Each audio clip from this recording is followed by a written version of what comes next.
ये पहला सवाल है कि 2026 के लिए आपका आउटलुक क्या है? 2025 में वाकई बहुत बहुत चुनौती हो गई सर, इतना एब्सोल्युटली। मुश्किल भरा साल था, तो हाँ, 2026 की तैयारी कैसे करेंगे और आपका आउटलुक क्या है? नहीं देखिए, 2025 यदि आप निफ्टी के हिसाब से देखें तो काफी ठीक ठाक अच्छा साल था। करीब 10% गेन देखा है। 23,750 था Nifty in the beginning of the year. अभी as of now is about 26,200, so nearly 10% gain है। पर in fact 2025 was a very bad year for retail और एचएनआई इन्वेस्टर जो डायरेक्टली इन्वेस्ट करते हैं मार्केट में, जिनके पोर्टफोलियो में काफी मिड कैप और स्मॉल कैप्स है। वहां पे काफी बड़ा ड्रॉडाउन देखा है, क्योंकि lot of mid cap and small caps हमने देखा है कि 25-30%, even some cases we have seen 60-70% कटौती हुई 2025 में। And on the other side जिन्होंने भी म्यूचुअल फंड में इन्वेस्ट किया है, either directly or through SIP, they are much better off, क्योंकि जो भी म्यूचुअल फंड आपका जो लार्ज कैप म्यूचुअल फंड है, anyway they have performed in line with the Nifty. पर even the small cap mutual funds देखें तो प्लस या -5% के अंदर ही है, is there in that band. और मिड कैप्स देखें तो सिंगल डिजिट रिटर्न दिए हैं। As compare to that, Indian portfolio जैसे कि मैंने कहा काफी नेगेटिव था। So overall if you say from a retail HNI investors point of view, काफी खराब साल रहा 2025। बट आई एम होपफुल कि 2026 में हम लोग काफी अच्छा सॉर्ट ऑफ रिकवरी देखेंगे in the mid cap and small caps, जहां पे आई think it should out perform the Nifty, because Nifty anyway should move from here. But small cap और मिड कैप्स जो पिटे हैं, I think they should perform better. तो ये तो बहुत राहत की बात होगी, क्योंकि सब फंसे ही हुए हैं मिड कैप और स्मॉल कैप स्टॉक्स में। अगर रिकवरी देखने को मिले तो कम से कम वो भाव तो आए जहां पर 2024 के फंसे हुए हैं। लेकिन सर अभी निफ्टी की बात करें तो फेयर वैल्यू क्या समझते हैं आप, जो 2026 के अंत तक मार्केट की आ सकती है? निफ्टी का टारगेट क्या लेकर चल रहे हैं नए साल में? मेरा टारगेट होगा for the year end should be about 28,000-28,500, जो बहुत ज्यादा ऊपर नहीं है यहाँ से। But like I said, action होना चाहिए मिड कैप और स्मॉल कैप्स में, जहां पे valuations have come to decent levels. Okay.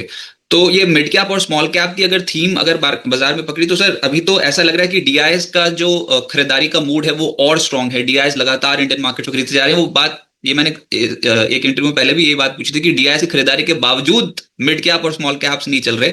तो क्या सोच है इंस्टीट्यूशंस की, डोमेस्टिक इंस्टीट्यूशंस की? क्या वो कुछ चुनिंदा पॉकेट्स पे ही फोकस करके चल रहे हैं अभी? नहीं, ये चुनिंदा पॉकेट्स की बात नहीं है।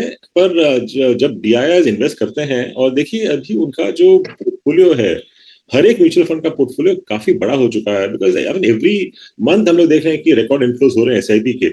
सो there is a certain extent to which they can invest in the small cap and the mid caps, और उनका जो डेफिनेशन है स्मॉल कैप और मिड कैप्स का, वो भी लाइक चेंज हो रहा है। currently if you see जो म्यूचुअल फंड इन्वेस्ट करते हैं, they are the top 300, maximum 400 stocks जो बाय मार्केट कैप होते हैं। बियॉन्ड दैट उन लोग इन्वेस्ट करते हैं, पर काफी चुनिंदा होता है। वेरेज हम लोग देखा है कि करीब नियरली 2000 प्लस स्टॉक्स लिस्टेड हैं मार्केट में। So the balance 1600 stocks is where retail और काफी इन्वेस्ट करते हैं as a mid cap and small cap play. पर वहां पे इंस्टीट्यूशनल बाइंग होता ही नहीं है, और उसके कारण हमने देखा कि 2025 was a very bad year for those I mean that side of the market. तो आगे जाके भी ये तो चेंज होने वाला नहीं है। But then based on your fundamental performance, based on the next couple of quarters, we should see action coming back into the smaller and the mid cap side of the market, which HNI and retail investors are investing. और वहां पे fresh liquidity आएगी, specially from HNIs, because clearly they would start seeing value in in in that side of the market. पर आगे जाके भी मुझे लगता है कि this I mean like the overall जो मार्केट कैप जो म्यूचुअल फंड्स देख रहे हैं, that is going to keep increasing, that will not come down. अच्छा, और एक आयरनी है मार्केट की कि जब मिड कैप और स्मॉल कैप्स नहीं चल रहे थे तो इतनी ढेरों ढेर प्रमोटर्स और कंपनियां आ गई आईपीओ से पैसे जुटाने के लिए, और मैक्सिमम तो मिड कैप्स ही थी। फिर तो इतने पैसे जुटाए उन्होंने, स्टॉक मार्केट पे आईपीओ मेनिया देखने को मिला। सर ये क्या अभी ट्रेंड और कंटिन्यू होगा? क्या कंपनियां बहुत आसानी से इंडियन मार्केट से पैसे जुटा लेंगी? परफॉर्म बहुत सारे स्टॉक्स नहीं कर रहे हैं पोस्ट लिस्टिंग। अच्छा, कुछ कुछ स्टॉक्स तो ऐसे जो घाटे वाली कंपनी है और वो लार्ज कैप बन गई, लिस्ट होते ही कम से कम 50%, 60%, 100% का रिटर्न दी गई। तो किस तरीके का ट्रेंड आईपीओ मार्केट में देखने को मिलेगा 2026 में? देखिए, जब तक लिक्विडिटी है म्यूचुअल फंड्स के पास, और जब तक mutual funds and the other institutions जो एंकर बुक भर देते हैं, तब तक I think IPO boom will continue. क्योंकि जैसे कि मैंने कहा, म्यूचुअल फंड्स के पास काफी लिक्विडिटी है, उनको भी इन्वेस्ट करना पड़ रहा है। And IPO market is one of the easiest investments for the mutual funds, क्योंकि वहां पे उनको इमीडिएटली गेन दिखाई देता है, because of that gain NAV पे थोड़ा बहुत इफेक्ट पड़ता है। I mean you are investing in so many I mean IPOs, और जहां पे इवन 15-20% 30% बम्प मिलता है आपको लिस्टिंग पे, I mean you getting the benefit in the NAV. और उन लोग भी, I mean we assume that they are long term investors, but even mutual funds have become flippers. उन लोग भी जब उनका एंकर का जो टाइम लिमिट है वो खत्म होता है, I mean they also start selling. So I think like I said, जब तक लिक्विडिटी है, I mean from a anchor book perspective, I think IPOs will continue doing well. Donald Trump के ऊपर आप क्या सोचते हैं? 2026 में कुछ मान जाएंगे, ट्रेड डील कर लेंगे इंडिया के साथ? मुझे तो लगता है, तो आई थिंक ट्रेड डील तो होना चाहिए, but difficult to put a timeline, क्योंकि हम लोग एक्सपेक्ट कर रहे थे कि नवंबर में होगा, उसके बाद बोले दिसंबर में, आई मीन मिडिल बोले, कुछ हुआ नहीं है। I mean as of now people are talking of possibly February March, but the way I see it is, I mean, like US doesn't have too much of a choice but to go ahead with the trade deal, because they can't keep ignoring India for that long, क्योंकि जो exports होते हैं India से, या मैं बोलूँगा जो imports होते हैं यूएस में from India, I think I mean it is quite important for them. And इसके कारण जो कंज्यूमर इन्फ्लेशन बढ़ रहा है, I think it will clearly have an effect on the political side also. तो I think he has to go ahead and sign. But दूसरी बात मैं बोलूंगा कि जो भी हुआ था, इफ यू लुक बैक, और maybe even after 3-4 years if you look back, I think this is the best thing which could have happened to India.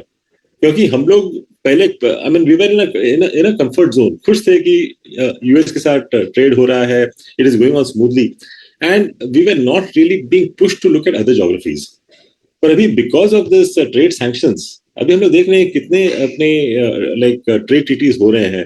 I mean we had with UK, we recently had with New Zealand, Oman के साथ हुआ है, अभी Canada के साथ होने वाला है, यूएई के साथ होने वाला है। I think a lot of other countries will have this trade treaty, and because of which next 2-3 साल में we will see that our exports, I mean, like have improved quite a lot. और मैं बोलूंगा कि यदि अभी US India trade treaty होता है, that will be more of a bonus. That will not be a lifesaver. It will be more of a bonus for us. Sir, आपकी तो इंस्टीट्यूशन से भी बात होती रहती है, ये एफआईज कहाँ बैठते हैं सर? क्या कैसे रहे हैं इंडिया को, और क्या ये अभी इन्वेस्टमेंट करेंगे या फिर इस साल भी 2026 में भी बाजार से नाराज रहेंगे? नहीं, देखिए, in 2025 our markets were under performer, और अंडर परफॉर्मर के साथ साथ are like rupee was depreciating. So FI की तरफ से this was a double whammy, portfolio नीचे आ रहा है, करेंसी भी नीचे आ रहा है। So because of which there was a rush for the exit date. पर जब भी हम लोग का currency is stabilizes wherever it is, शायद 89 में स्टेबलाइज करे या 91 में स्टेबलाइज करे। If you look back, I mean Indian currency has been stable generally for a decently long time. उसके बाद एक बार depreciate होता है, फिर steady हो जाता है, फिर depreciate होता है, फिर steady हो जाता है। So we need to see stability in the rupee. जहां भी हो, like I said, 89, 90, 91, जहां भी हो, एक बार stabilize हो जाए। And at the same time, with a sort of a correction which we have seen overall, I mean time-wise correction जो भी बोली, I mean our valuations are decent, and at the same time we are one of those few economies globally जहां पे काफी अच्छा growth देखने को मिलने वाला है over the next couple of years. So there is no way FIIs can afford to ignore Indian markets. तो मुझे लगता है कि 2026 में दे शुड कम बैक। अगर इस साल 2025 में इक्विटी के मायाजाल से दूर रहते निवेशक तो और अगर सोना और चांदी खरीद लेते तो ज्यादा रिटर्न मिलता है। आमतौर पे ये धारणा होती है और ये बात कही जाती है कि 10% से ज्यादा नहीं रखना चाहिए सोना और चांदी पोर्टफोलियो में। क्या इसमें आप कुछ बदलाव होता आप देखते हो? क्या पोर्टफोलियो में सोने और चांदी का एलोकेशन ज्यादा करें, या फिर बहुत रनअप हो चुका है, बहुत यूफोरिया हो चुका है, वही ट्रेडिशनल 10% ऑफ द पोर्टफोलियो पे जाओगे आप? देखिए, बदलाव तो करना नहीं चाहिए। You need to maintain discipline, and I mean you are always much better off with hindsight, क्योंकि अभी हम लोग बोल सकते हैं कि सोना चांदी में इन्वेस्ट करते थे तो काफी अच्छा हो जाता था। And I mean for that I take you back to 21-22 से 2024 सितंबर तक। I mean small cap and mid caps are one of the best investments. कितने मल्टी बैगर्स मिले हम लोग को इन दोस 2 or 3 years। पर जिसने भी उस वक्त सोचा होगा कि small cap and mid caps are the best investments, मेरा 100% पोर्टफोलियो मैं स्मॉल कैप और मिड कैप्स में डाल दूंगा, उनका हाल क्या है आज? सो सेम हम लोग सोचते हैं कि आज सोना चांदी is the best investment and increase our portfolio, जो 5-10% है वहां से लेके जाके 50% लेके जाते हैं। Again I would say every time is the same story which gets repeated. पहले भी हम लोग देखा है कि आई मीन स्पेशली सोने का, कि whenever we have seen a 100% sort of a move in gold, और वो भी हम लोगों ने कभी भी इतने शॉर्ट टाइम में देखा नहीं है. We have seen it in a longer period of time में काफी अच्छा एप्रिसिएशन देखा है in gold in a specific time period में भी 2 years और 2.5 years. पर उसके बाद सोना सो जाता है. I mean it corrects quite decently well, but it does not go below the earlier high. For example, जब 25-26,000 से चला था 45-46,000, तो वहां से एक बार करेक्ट किया था, but it did not fall below 26,000. तो यहां से यदि 1,30,000 से यदि करेक्ट करता है, it may not go below possibly 85-90,000, but even if it corrects by 20-25,000 and then remains at those levels for a slightly longer period of time, फिर लोग बोलेंगे कि सोना में इन्वेस्ट नहीं करना चाहिए था, करना चाहिए था.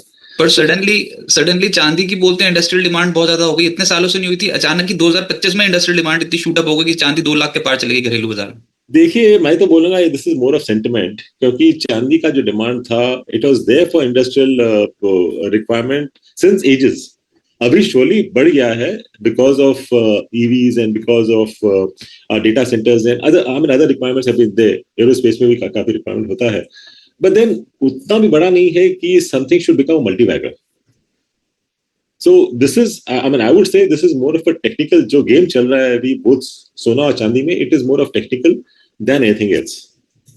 सर, अब बाजार में बहुत सारे स्टॉक्स करेक्ट हो गए हैं और ऐसे में ही वैल्यू ढूंढी जाती है मार्केट में. आप किस पक्ष में हो? क्या वैल्यू इन्वेस्टिंग की तरफ जाना चाहिए या फिर जो stocks all time high levels पे हैं, ग्रोथ स्टॉक्स, मोमेंटम स्टॉक्स, उनमें ही पैसा बनेगा 2026 में? Value investing versus growth investing, कहां ज्यादा पैसा बनेगा? देखिए, आपका मेंटालिटी थोड़ा यदि ट्रेडर के हिसाब से, then I think you should go for more of momentum. तो जहां पे जो नए हाईज बन रहे हैं वहां पे लेना चाहिए. पर I am more of a contrarian investor. Contrarian investor वो होता है who looks at stocks which are down and out, not in the public domain. ज्यादा कोई लोग देखते नहीं है, but I invest in those stocks and I don't mind waiting for a longer term. तो उस हिसाब से I normally pick up my stocks and I've made money in the longer term. Short term में yes pain रहता है because those are stocks which don't move much. पर आपको यदि if you are a large investor, it gives you enough time to keep accumulating at the same price. तो वो आपको Insta reel देख देख के कुछ होता नहीं सर? वो आजकल वो दिखाते हैं ना, वो एकदम से ये क्लिक किया और ये ऊपर चला गया स्टॉक, उसमें आपको कुछ होता नहीं कि किस स्पीड से पैसा बनता है क्या स्टॉक मार्केट में? सेबी तो बोलती नहीं बनता, लेकिन इंस्टा वाले रील बनाते हैं बनता है. नहीं, देखिए, आई mean it complete depends on your outlook. यदि आपको I mean your of a trader mentality, जैसे कि मैंने कहा, I mean traders also make money, पर कहां पे लॉस होता है लोगों को? When you lose discipline. I mean even a intraday trader, short term trader, यदि उनका डिसिप्लिन करेक्ट होता है, यदि उन लोग स्टॉप लॉस रखते हैं और निकल जाते हैं एट अ लॉस, और या उनका टारगेट आता है, दे एग्जिट एट दोज लेवल्स और keep a trailing stop loss, तो उन लोग पैसा बनाते हैं. पर जो ट्रेडर जब स्टॉप लॉस हिट होता है, he waits again for his price to come back, और स्टॉप लॉस से stock keeps coming down and then he becomes the investor. Such people keep losing. तो मैं बोलूंगा, आप जो भी कीजिए, I mean see what works for me may not work for you. तो आपका जो मेंटालिटी है उस हिसाब से आपको ट्रेड करना चाहिए, बट मेंटेन डिसिप्लिन. डिसिप्लिन हर एक जगह रखना पड़ता है. Whether I am a long term investor, whether I am a contrarian investor, whether I am a trader, whether I am a intraday trader, आपको डिसिप्लिन मेंटेन करना पड़ता है.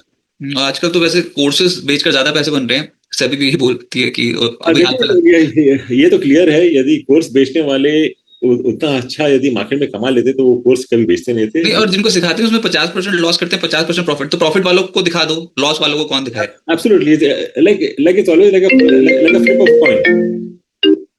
50% आपका बनता है, 50% आपका लॉस होता है.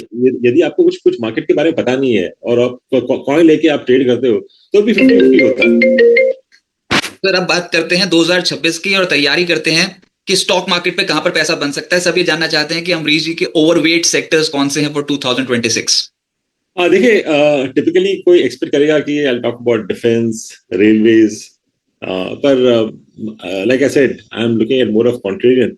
और वहां पे मैं बात करूंगा FMCG, to a certain extent pharma, क्योंकि एफएमसीजी में हम लोग देखा है कि डिस्पाइट द जीएसटी जो छूट मिली है, और हम लोगों ने उसके बाद भी देखा है कि काफी डिमांड बढ़ा है, पर एफएमसीजी स्टॉक्स और कंज्यूमर स्टॉक्स इतने बड़े नहीं है. But I would still look at that space. I would look at something in mining. I would look at something in technology, जहाँ पे ज्यादा कुछ मूवमेंट देखा नहीं है हम लोग ने. And yeah, I think these are a couple of sectors जहाँ पे मैं I mean I would surely recommend. और जो मेरे रिकमेंडेड स्टॉक्स है वो भी उसी सेक्टर से है। तो FMCG, mining, technology, pharma, pharma, ये कुछ ऐसे पॉकेट्स हैं जहां पर पैसा बनने की संभावना 2026 में ज्यादा है। कॉन्ट्रेरियन बेट होगी, समय ज्यादा लग सकता है, लेकिन वैल्यूएशन कंफर्ट है इन सेक्टर्स पे। और जो दौड़ गए सर एनबीएफसीज, मेटल्स, ऑटोज, इन पे क्या किया जाए? मेटल्स पे भी see there has been a good momentum in metals, तो मैं लाइक मेटल्स तो रख सकते हैं as of now. And as far as defense is concerned, the only thing I'm worried about is the execution risk, क्योंकि काफी orders आए हैं because of based on which the stocks have gone up, पर हम लोग देख रहे हैं कि एग्जीक्यूशन उस हिसाब से बढ़ नहीं रहा है, क्योंकि उनको केपेक्स करना पड़ेगा और थोड़ा टाइम भी लगेगा to set up that machineries, I mean reskill people so that your production goes up. And NBFCs and autos top performing sectors हैं फॉर 2025। ये मोमेंटम जारी रहेगा? Which I think will continue. Okay, NBFCs and autos में अभी तेजी बरकरार रह सकती है। बरकरार रहेगी। ओके, अब आपके पिक्स पे आ सकते हैं सर। आपने जो पोर्टफोलियो तैयार किया हमारे व्यूअर्स के लिए, और मेरी स्पेशल रिक्वेस्ट थी कि अमरीश जी जब आएंगे तो वो कुछ ऐसे स्टॉक्स बताएंगे जो 2026 में वैल्यूएशन कंफर्ट दे रहे हैं और जहां पर धीरे धीरे सही इन्वेस्टमेंट करने का बहुत बेहतरीन मौका है। तो सर आपका 2026 का पोर्टफोलियो कैसा दिखाई दे रहा है? तो जो मेरा पहला पिक रहेगा इसमें ये फार्मा का रहेगा, एंड स्टॉक लाइक बायोकॉन, जो एक लीडिंग ग्लोबल बायोफार्म कंपनी है जिसमें अनलिस्टेड सब्सिडीज है जैसे बायोकॉन बायोलॉजिक्स, और लिस्टेड सब्सिडी है सिंजेन का, क्योंकि तीनों मिलाकर we are see that they are across generics, biosimilar और सीआरडीएमओ में।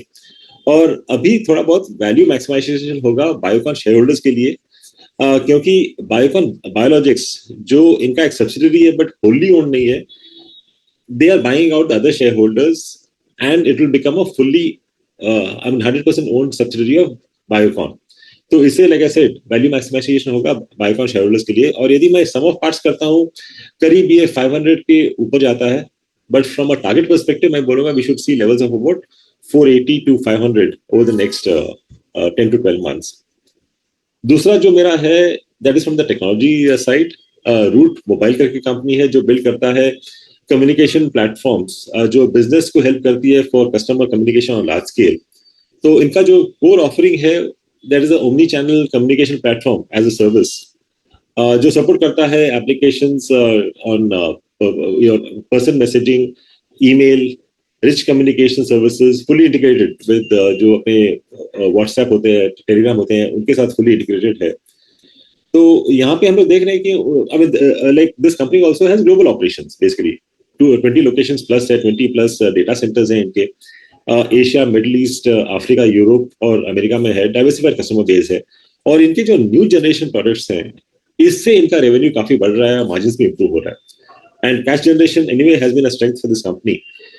Q2 में थोड़ा बहुत इश्यू था, there was a one time exceptional item जो था उसके लिए लॉस दिखाया था, बट Q3 में आई think it will come back into normal. तो FY27 का जो मेरा एस्टिमेटेड ईपीएस है करीब 59 का है, और मेरा यहाँ पे टारगेट प्राइस बनता है 885 का।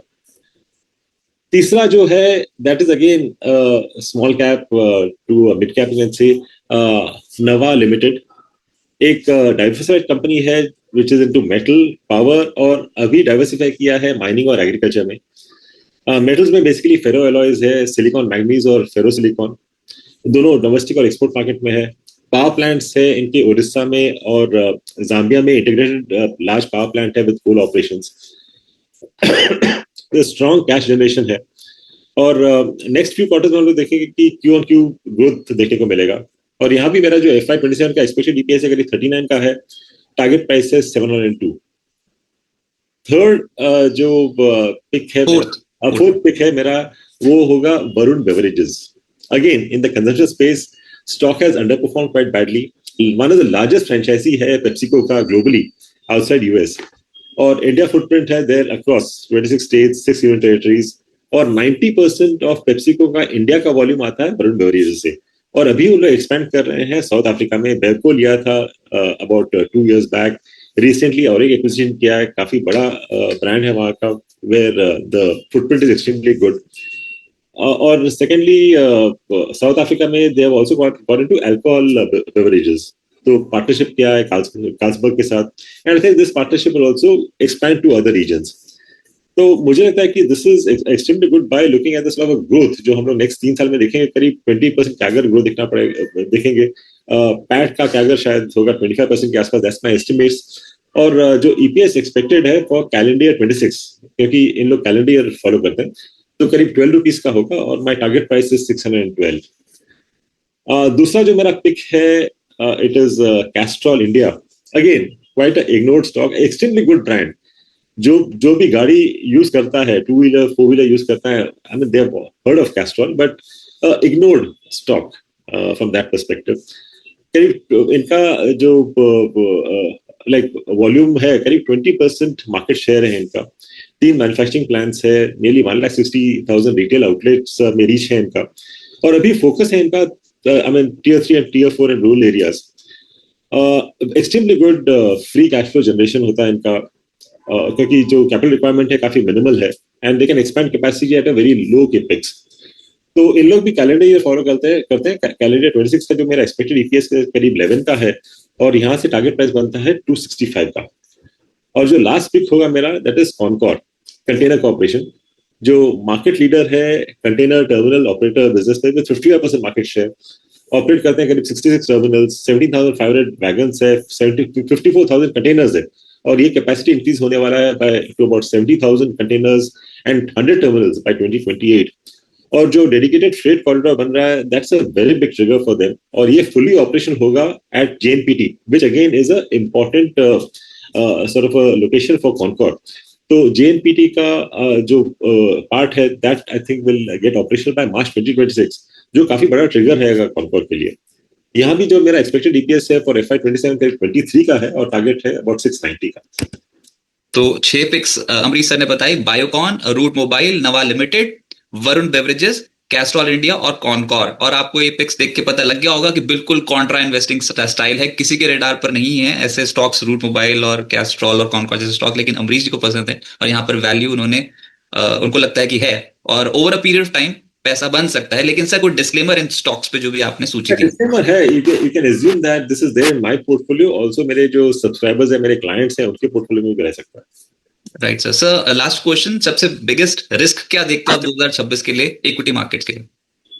देखिए, as far as India is concerned, बहुत ज्यादा रिस्क नहीं है। जो भी नेगेटिव्स है मोस्टली प्राइस्ड इन है। I think the only risk can be unknown, which is a geopolitical risk. वो छोड़ के I don't see too many other risk affecting the markets. Budget बढ़िया आने वाला है इस बार? बजट भी अच्छा आना चाहिए, and I think there should be something from the stock market perspective, क्योंकि काफी अंडर परफॉर्म किया है, तो I think there should be something positive. Right, बहुत शुक्रिया सर आपका हमारे साथ जुड़ने के लिए।